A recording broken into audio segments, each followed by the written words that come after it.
नमस्कार, आदाब। मैं खुशबू अख्तर और आप देख रहे हैं पल पल न्यूज़। दोस्तों, जैसे ही बात मुसलमानों की आती है तो हर कोई बगले झांकने लगता है, क्योंकि मुसलमानों के हक और हुकूक की बातें तो सिर्फ चुनावी जुमला बनकर रह गया है। और फिर बात ईवीएम की करें तो ईवीएम की भी मुस्लिम मोहल्ले में किस तरीके से उनके हक हकूक को छीना जाता है, उसके भी तमाम वीडियो हम आपके सामने अपने चैनल के ज़रिए रख चुके हैं। लेकिन अब हम एक ऐसी दहलीज पर आके खड़े हो चुके हैं जहां 2024 का चुनाव मुहारे आकर खड़ा हो गया है। और सवाल फिर वही उठता है कि 2024 के चुनाव में मुसलमानों की स्थिति क्या,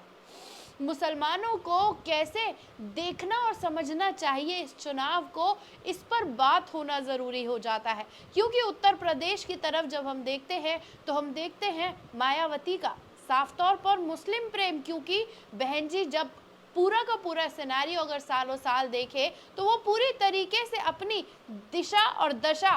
भटक चुकी हैं और भारतीय जनता पार्टी के हाथ में कैसे खेल रहे हैं ये भी पूरी दुनिया के सामने है। लेकिन फिर भी मुसलमानों पर दाव लगाकर कैसे गठबंधन को कमजोर करने का काम मायावती द्वारा 7 मुसलमानों को टिकट देकर किया गया है, इस पर भी विस्तृत चर्चा की जाएगी। लेकिन इसी के साथ इस बात पर भी चर्चा की जाएगी कि कैसे अखिलेश यादव मुसलमानों का नाम लेने से तो बचते हैं, लेकिन जब बात चुनाव में टिकट देने की आती है तो अब तक 2 से 3 ही उम्मीदवार सपा अपने सामने रख पाई है। और वहीं अगर हम कांग्रेस की बात करें तो कांग्रेस मोहल्ले से भारत जोड़ो यात्रा के तमाम हुजूम निकले, लाखों करोड़ों मुसलमानों के गली से मोहल्ले से लाखों करोड़ों भीड़ भी दिखाई गई। लेकिन जब बात टिकट देने की आई तो 1 2 3 उससे ज़्यादा भी उन्हें नहीं मिले। और बात तो फिर वहीं आकर खड़ी हो जाती है कि मुसलमानों के हक और हुकूक की बात अब सेकंड डिवीजन में भी लाकर खड़े कर दिए जाने के बाद भी पूरी तरीके से कहीं मुसलमान फ्रेम से गायब दिखाई पड़ता है। यानी ये बात साफ दिखाई पड़ती है कि अगर हमें वोट चाहिए तो उसके लिए हमें मुसलमानों की ज़रूरत है, लेकिन उनके हक की बात करनी है, उनके हुकूक की बात करनी है, उन जो डिज़र्व करते हैं नौकरी, पढ़ाई, इन सब की जब भी बात आती है तो तमाम पार्टियां बगले झांकने लगती हैं। इसी सब पे बात करने के लिए हमारे साथ मौजूद है हमारे एडिटर नदीम अकरम। इनसे हम तफसील से चर्चा करेंगे। नदीम भाई, बिहार से लेकर मुंबई तक पैदल यात्रा आपने भारत जोड़ो यात्रा में की, हर गली हर मोहल्ला आपने कदमों से नाप लिया। ये कहूँ कि बिहार से लेकर मुंबई तक सड़क दर सड़क आप नापते चले गए। 2024 का चुनाव अब आकर खड़ा हो चुका है, क्या देखा, क्या समझा? और अगर मुसलमानों की राजनीति को देखने और समझने की कोशिश करते हैं तो क्या आप समझ पाए बिहार से चलकर मुंबई तक आने तक के सफर में? खुशबू, अगर बात की जाए सफ़र की तो मैंने भारत जोड़ो यात्रा इसलिए कवर की क्योंकि एक तरफ लोगों का ये रुझान था कि राहुल गांधी की भारत जोड़ो यात्रा तो निकल रही है, क्या 2024 में इसका कोई खास असर पड़ेगा? क्योंकि हम वो काम तो कर नहीं रहे कि कानों को सुनाने के लिए बता दें कि भाई राहुल गांधी पीएम बनेंगे, राहुल गांधी जो है भारतीय जनता पार्टी को हरा सकते हैं और राहुल गांधी के अलावा कोई दूसरा है ही नहीं जो भारतीय जनता पार्टी को हरा सके। ये तमाम मुद्दों पर मैंने खुद ज़मीन पर उतर करके समझने की कोशिश की कि आखिरकार भारत जोड़ो यात्रा का क्या असर होगा और इससे खासतौर पर मुसलमानों पर क्या असर पड़ने जा रहा है। क्योंकि मैंने खासतौर पर बिहार से लेकर के महाराष्ट्र तक एक चीज़ जो भारत जोड़ो यात्रा की नोटिस की तो ज़्यादातर मुस्लिम आबादी वाले क्षेत्र में भारत जोड़ो यात्रा जो है वो हर जगह निकली है, जहां राहुल गांधी जो है एक लोगों को अपनी तरफ कनेक्ट करने में कामयाब हुए हैं। और इस चीज़ को डिनाई नहीं किया जा सकता कि राहुल गांधी की जो पुरानी छवि थी वो उन्होंने बहुत बुरी तरीके से उसे खुद ही तोड़ दिया है, जो एक भाजपा उनके ऊपर आरोप लगाती थी। अब रही बात कि 2024 के चुनाव में मुसलमानों के ऊपर क्या असर पड़ेगा, जब मैंने बिहार से लेकर के महाराष्ट्र तक, क्योंकि मैंने ज़्यादातर जो है, जो हमारे हिंदू भाई हैं वो किस तरीके से कम्युनिटी को देख रहे हैं, कैसे भाजपा को देख और समझ रहे हैं, उनसे ज़्यादा मैंने बात की पब्लिक ओपिनियन के तौर पर। तो उन लोगों में खासतौर पर नाराज़गी भी है कि भारतीय जनता पार्टी दावा करती है कि जो राम को लाए हैं हम उनको लाएंगे। तो कई जगह जो है मुझे खुद घेर लिया गया और उन्होंने ये बताने की कोशिश की कि इन पार्टी की हैसियत है या देश के प्रधानमंत्री की कोई हैसियत है जो प्रभु श्री राम को ला सके। उनमें एक गुस्सा है, नाराज़गी है, ख़ासतौर पर ब्राह्मण तबके के लोगों में कि ये किस तरीके से स्लोगन दिए जा रहे हैं। और दूसरी बात, मुसलमानों से जब ऑफ कैमरा बात की और कुछ लोगों से ऑन कैमरा भी बात की, तो उनके लिए इन तमाम राजनीतिक पार्टियों को मजबूरी में वोट देने के अलावा कोई दूसरा ऑप्शन नहीं है, क्योंकि मुस्लिम क़यादत जो है वो कहीं खड़ी हुई दिखाई नहीं दी, क्योंकि मुस्लिम क़यादत कहीं खड़ी भी हुई नहीं, जिसके चलते जो है ये तमाम चीज़ें लोगों के सामने आई, जो भारत जोड़ो यात्रा के दौरान निकल कर के सामने आई, बिहार से लेकर के ख़ासतौर पर महाराष्ट्र तक। नदीम भाई, अब उत्तर प्रदेश की राजनीति की बात करते हैं, क्योंकि आपने एक लंबा समय उत्तर प्रदेश में सड़क दर सड़क आपने तय किया, आप हर किसी से मिले, आप हर किसी के द्वारा घेरे गए। लेकिन सवाल ये आता है कि जब उत्तर प्रदेश की राजनीति की बात आती है तो क्राइम अलग ही लेवल पे है, लेकिन इसी के बीच अगर हम देखते हैं तो मुस्लिम प्रेम जो है वो अचानक से तमाम पार्टियों में देखने को मिलता है, सिर्फ वोट लेने के लिए, लेकिन उनके हक हुकूक, उनको टिकट देने और उनके लिए बात किए जाने के लिए नहीं। तो मेरा पहला सवाल आपसे ये है कि अब हम चुनावी प्रेम जो देख रहे हैं वो अखिलेश यादव की तरफ देख रहे हैं। अखिलेश यादव को अचानक मुसलमान प्यारे हो गए हैं, लेकिन जब टिकट देने की बात आ रही है तो वही 2-3 मुसलमानों को टिकट दे रहे हैं, जबकि उत्तर प्रदेश में एक अच्छी खासी आबादी अगर हम बात करते हैं तो मुसलमानों की है। तो इसे देखा और कैसे समझा जा सकता है, क्योंकि ये लंबे चौड़े पन्नों में हम हर डेटा को लेके बैठे हैं कि कहाँ पर क्या प्रतिशत है, कौन से कहाँ पर क्या बिरादरी है, कौन कौन सी जाति का है, हमने सब ऐसे लंबा चौड़ा डेटा लिखा हुआ है इसमें, लेकिन कैसे समझा जाए, क्योंकि जब बात आती है दलित, पिछड़ा, आदिवासी, मुसलमान, तमाम लोगों की अगर हम परसेंटेज की बात करते हैं तो वो 90% है। भारतीय जनता पार्टी 400 पार की बात करती है, लेकिन उसी 400 पार के बीच में अगर 90% आबादी की बात करते हैं जो तकलीफ में है, हर तरह का अपराध बोध झेल रही है, प्रताड़ित की जा रही है, नौकरी से निकाली जा रही है, लेकिन उसके बावजूद भारतीय जनता पार्टी ने मुसलमानों को छोड़ के सबको हिंदू बना दिया, और सपा जैसी पार्टियां भी मुस्लिम प्रेम के नाम पर सिर्फ उनका वोट लेना चाहती हैं। खुशबू, अगर बात की जाए समाजवादी पार्टी की, तो मैंने अच्छा खासा लंबा वक्त जो है उत्तर प्रदेश में बिताया, और उत्तर प्रदेश में जो तस्वीर खास तौर पर सामने आई वो ये कि समाजवादी पार्टी कुछ गिने चुने नाम ही अब तक लोगों के सामने दे पाई है। सबसे पहले उन्हीं नामों के बारे में बात करूंगा। अगर आप 2019 के लोकसभा चुनाव के डाटा की अगर बात की जाए तो ये वो अखिलेश यादव हैं जो दावा कर रहे थे कि भाई हम 40 से 45 सीटें जो हैं वो लड़ेंगे और वो 40 से 45 सीटें जीतेंगे। मुसलमानों के बदौलत जो है उनकी राजनीतिक नैया 2019 के लोकसभा चुनाव में बची। 5 सीटों पर जीत दर्ज कर पाए। वो 5 सीटों में अगर आप सबसे पहले बात करें तो वो थी रामपुर की सीट जहां आजम खान जीते। उसके बाद अगर आप बात करें संभल की तो संभल में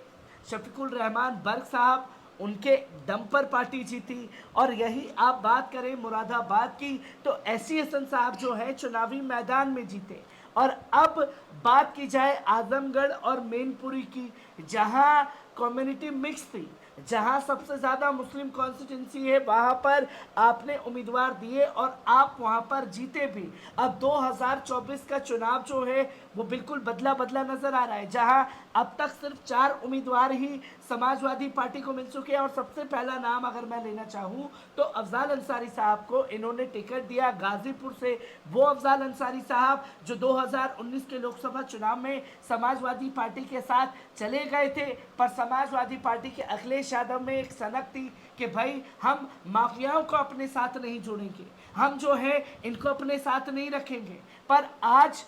उन पार्टी का जो उम्मीदवार है अफजाल अंसारी साहब, उनका कभी इतना राजनीति में बढ़ा है कि तमाम राजनीतिक पार्टियां सिर्फ जीत की गारंटी के साथ में आगे बढ़ सकती है, क्योंकि वो नाम, वो चेहरा है जो अपने दम पर पार्टी को लेकर के चलते हैं। अफजाल अंसारी साहब को गाजीपुर से टिकट दिया गया। 2019 में जो गलती अखिलेश यादव ने की उसे नहीं दोहराया। अब बात की जाए कैराना की सीट,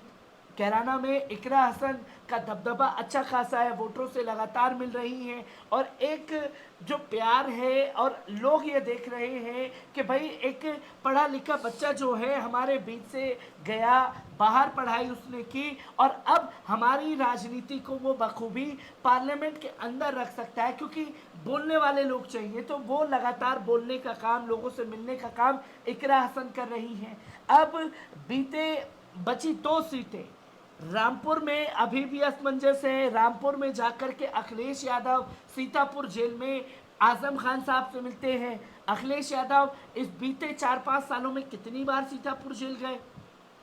लोगों का ये सवाल था। और जब अखिलेश आजम खान खुद बाहर थे तो कितनी बार मिलने उनके घर गए। सबसे बड़ा सवाल ये खड़ा हो गया और आजम खान ने अपने दम पर जो है उपचुनाव निकाले, तमाम तरीके के चुनाव सामने निकाले और बार बार उन्होंने अपना दर्द जो है वो जाहिर किया कि कैसे हमारे साथ जुल्म ज्यादती हो रही है। अखिलेश यादव शुरुआत में बोले नहीं और अब जब चुनाव है तो सीधा रामपुर पहुंचे। रामपुर में तकरीबन नहीं तो 50% से ज़्यादा मुस्लिम बहुल क्षेत्र है, 52 से 55%। अब अखिलेश यादव खुद वहां से चुनाव लड़ने जा रहे हैं, जिसकी कंफर्मेशन सामने आ गई, क्योंकि पहले यह असमंजस था कि संभल या मुरादाबाद से लड़ सकते हैं अखिलेश यादव। मुरादाबाद में कल एस हसन साहब के उम्मीदवारी का ऐलान कर दिया गया। 4 दिन पहले जियाउर रहमान बर्ग, शफीकुल रहमान बर्ग के पोते के नाम का ऐलान जो है वो कर दिया गया, क्योंकि लोगों में एक साफ तौर पर ये है, संभल की जनता में, कि शफीकुल रहमान बर्ग साहब एक बेबाक नेता थे जो पार्टी के रूल रेगुलेशन से नहीं, अपने उसूलों पर चलने वाले थे। चाहे कोई भी मुद्दा हुआ हो उसे बेबाकी से उन्होंने हटाया, चाहे पार्टी में गाइडलाइंस हो चाहे पार्टी की गाइडलाइंस ना हो, उन्होंने हर मुद्दे को बेबाकी से हटाया। और वही चीज़ जो है वो जियाउर रहमान बर्ग में देख रहे हैं। इतना लंबे समय निकाला और फिर जाकर के ऐलान किया। रामपुर में अभी तक असमंजस बरकरार है कि आखिरकार आएगा कौन। अगर अखिलेश यादव को इतना यादवों के वोट पर कॉन्फिडेंट है, तमाम लोगों के वोट पर कॉन्फिडेंट है, तो उन जगह से जाकर के चुनाव क्यों नहीं लड़ते जहां अच्छी खासी यादवों की संख्या है, अच्छी खासी जो है तमाम मिक्स कम्युनिटी है, मुसलमानी जो है अच्छी खासी संख्या में है। और मुझे ये पूरा यकीन है कि कल को अगर अखिलेश यादव चुनाव हार जाते हैं तो वो ये साफ तौर पर कहेंगे कि भाई मुसलमानों ने हमारा साथ नहीं दिया, मुसलमानों की वजह से हम चुनाव हार गए। मुसलमान समाजवादी पार्टी के लिए उस तरीके से काम कर रहे हैं जैसे लोकसभा चुनाव में उनकी राजनीतिक नैया बचाई, विधानसभा में जो वो 40% हुए थे उसे मुसलमानों ने वोट देकर के 100 के पार पहुंचाया, जो कि एक अच्छी खासी संख्या, एक अच्छा खासा होल्ड सत्ता पक्ष पर बनाने के लिए ये अखिलेश यादव के हाथ में दे दिया गया है। नदीम भाई, इसी में अब सवाल करते हैं कि मुस्लिम प्रेम समझ में आता है, पूरा का पूरा कैटेगराइज किस तरीके से किया गया है, सीटों को कैसे बांटा गया, ये सारी चीज़ें हमने देखी और समझी। लेकिन मायावती का मुस्लिम प्रेम जाग आया है, 7 सीटें दी गई हैं। इसका मतलब तो ये साफ हो जाता है ना कि भारतीय जनता पार्टी को साफ तौर पर क्लीन स्वाइप देने के लिए ये मुस्लिम कैंडिडेट डाले गए हैं, क्योंकि जब भारतीय जनता पार्टी अपने मुस्लिम कैंडिडेट्स को वहाँ उतारेगी तो दूसरा मुस्लिम कैंडिडेट वहाँ पर उसके वोट काटेगा और वही वोट का फायदा भारतीय जनता पार्टी को मिलेगा और वो जीत जाएगी। यानी 400 का पार की अगर हम बात करते हैं तो मायावती साफ तौर पर भारतीय जनता पार्टी के हाथ में खेल रही है। जो उनका पूरा का पूरा वोट बैंक था अब खिसक चुका है, वो जो उनकी क्रेडिबिलिटी थी अब वो पूरी तरीके से खत्म हो चुकी है। खुशबू, मैं बीते कई सालों से लगातार 2014 के चुनाव से ही ये सुनता आ रहा हूँ कि मायावती के जो वोटर हैं, जो मायावती की पार्टी है, वो पूरी तरीके से ख़त्म हो चुकी है। पर मैं ये चीज़ मानने को तैयार नहीं हूँ, क्योंकि मैं लगातार ये देख रहा हूँ कि ख़ास तौर पर लोकसभा चुनाव में समाजवादी पार्टी से ज़्यादा लोग जो भरोसा है वो बीएसपी पर करते हैं, बहुजन समाज पार्टी पर करते हैं। और रही 2024 के चुनाव की, मैं पिछले चुनाव के आंकड़े लोगों के सामने नहीं रखना चाहूँगा। मैं सबसे पहले 2024 की सिनेरियो पर बात करूँगा। जो 2024 का सिनेरियो साफ तौर पर निकल कर के ये कहता है कि भाई मायावती जी पूरे चुनाव के दौरान साइलेंट मूड में बैठी रही। जहां इंडिया का गठबंधन हुआ, ये भारतीय जनता पार्टी की तरफ से कहा गया कि सबसे बड़ी पार्टी है, उत्तर प्रदेश की पूर्व मुख्यमंत्री हैं, उनको साथ में लाने का काम जो है वो नहीं किया गया है, ये है वो है। भारतीय जनता पार्टी ने एक शगुफा छोड़ने की कोशिश की, फिर बीच में इंडिया गठबंधन की तरफ से भी कोशिश की गई कि मायावती जी साथ आए, पर मायावती जी साथ गई नहीं, क्योंकि उन्हें ये भी डर था कि अगर वो इंडिया गठबंधन के साथ चली जाती तो तमाम भ्रष्टाचार के आरोप बहन कुमारी मायावती जी के ऊपर भी हैं, उनके भतीजे के ऊपर तमाम भ्रष्टाचार के आरोप हैं। जेल की सलाखों के पीछे कौन जाए, इसलिए हम एक काम करते हैं, ना हम एनडीए के साथ हैं ना हम इंडिया के साथ हैं, हम अपने दम पर 542 सीटों पर उम्मीदवार उतार देंगे। क्योंकि ये जनता को बताना ज़रूरी है कि पिछले 2019 के लोकसभा चुनाव में भी मैंने एक लिस्ट निकाली, एक डेटा निकाला, जिसमें सभी की सभी सीटों पर मायावती जी ने अपने उम्मीदवारों को उतारा हुआ था। और यहाँ भी वो साफ तौर पर यही काम 2024 के चुनाव में करने जा रही है कि सबसे पहले अगर मुसलमानों को अपनी ओर खींचना है, क्योंकि जितना मुस्लिम वोट बटेगा उतना ज़्यादा फायदा जो है वो भारतीय जनता पार्टी को होगा, जिसमें जहां अखिलेश यादव ने अभी तक सिर्फ 4 मुसलमानों को टिकट दी, इन्होंने सबसे पहले 7 मुस्लिमों को टिकट दी। और ये भी हो सकता है कि मायावती संख्या भी बढ़ा दें, 7 से 15 भी कर दें और ये बताएं कि देखिए हमने ही मुसलमानों का सबसे ज़्यादा भला किया है। जहां राजनीतिक पार्टियां पूछ नहीं रही, हमने मुसलमानों को टिकट दे दिया है। तो ये तस्वीर समझने की ज़रूरत है कि जो मुसलमान उम्मीदवार लोकसभा चुनाव में बहुजन समाज पार्टी की तरफ से उतर रहे हैं, उनके लिए ताज़ा उदाहरण है अमरोहा के सांसद कुंवर दानिश अली, बहन कुमारी मायावती जी की पार्टी के लोकसभा सांसद थे, उनके साथ किस तरीके का व्यवहार किया गया। जहां पार्टी की तरफ से उनके ऊपर एक प्रेशर था कि आपको इन मुद्दों पर नहीं बोलना है, पर वो अपने दम पर तमाम मुद्दों को बोलते रहे। पहले कुंवर दानिश अली को एक स्पीकर के तौर पर लोकसभा में पेश कर रखा था, जहां पार्टी की गाइडलाइंस के खिलाफ गए उनको स्पीकर पद से जो है शांत बैठाया गया। और फिर धीरे धीरे बेरुखी जो है वो मायावती की साफ तौर पर कुंवर दानिश अली के साथ देखने को मिली। और तब भी बहन कुमारी मायावती खामोश रही, जब एक रमेश बिथूड़ी जैसा भारतीय जनता पार्टी का सांसद कुंवर दानिश अली को भद्दी भद्दी गालियां देता है, धर्म के नाम पर गालियां देता है, तब भी बहन कुमारी मायावती उनका स्टैंड तो लेती हैं, अपनी भूमिका एकटूट करके अदा कर देती हैं, पर अपने ही सांसद को पार्टी से बेदखल करने का फरमान भी जारी कर देती हैं। तो इस आइडियोलॉजी को समझना ज़रूरी है कि मुसलमानों को भले ही आप सबसे ज़्यादा टिकट दे दें, और जब तक आप मुसलमानों को गले से लगाएंगे नहीं, सिर्फ ये सोचेंगे कि मुसलमान हमें छोड़ करके जाएगा नहीं, ये तो सिर्फ वोट डालेंगे, हमें डालेंगे और किसी के पास जाएंगे नहीं, तो ये तिलिस्म भी टूटने में बहन कुमारी मायावती का ज़्यादा समय नहीं दिखेगा। क्योंकि 2022 के विधानसभा चुनाव में जनता ने खास तौर पर ये आईना जो है बीएसपी को दिखा दिया है। नदीम भाई, इसी पर बात आती है मुसलमानों की क़यादत की। जैसे ही बात क़यादत की आती है, हर कोई असदुद्दीन ओवैसी की तरफ देखने लगता है। लेकिन असदुद्दीन ओवैसी की तरफ देखने के साथ-साथ 2 बातें साफ उठती हैं कि किस तरह से भारतीय जनता पार्टी की बी टीम बनकर विपक्षी पार्टियों को रोकने का काम असदुद्दीन ओवैसी करते हैं। लेकिन उसी के साथ-साथ सवाल ये भी उठता है कि 2024 में एएमआईएम के कैंडिडेट्स का सामने आना कितना सही फैसला है, कितना गलत फैसला है, या कैसे देखा और समझा जाए, क्योंकि मुसलमान कंफ्यूज दिखाई देता है। जैसे ही चुनाव आते हैं, किस तरफ जाया जाए, हर बार हर किसी को वो अपना क़यादत तो बना देता है, अपने आप को वो बताने दिखाने की कोशिश करता है कि भाई हम आपकी छतरी के नीचे आ जाएंगे, लेकिन वहाँ उसे कुछ नहीं मिलता। तो एएमआईएम की तरफ भी लोग उम्मीद से देख रहे हैं, लेकिन किस तरह से एएमआईएम को मुसलमानों की क़यादत और मुसलमानों का चुनाव के साथ जोड़ के देखा जा सकता है? खुशबू, अगर बात की जाए एआईएमआईएम की, तो मैं लगातार पार्टी की जो आइडियोलॉजी है उसे कर रहा हूँ और उस पर तमाम तरीके से वीडियो भी सामने रखे हैं। और अगर ये आरोप अगर लगाए जा रहे हैं कि एआईएमआईएम जो है बीजेपी की बी टीम के तौर पर काम कर रही है, तो हमें ये देखने समझने की ज़रूरत है कि अभी खास तौर पर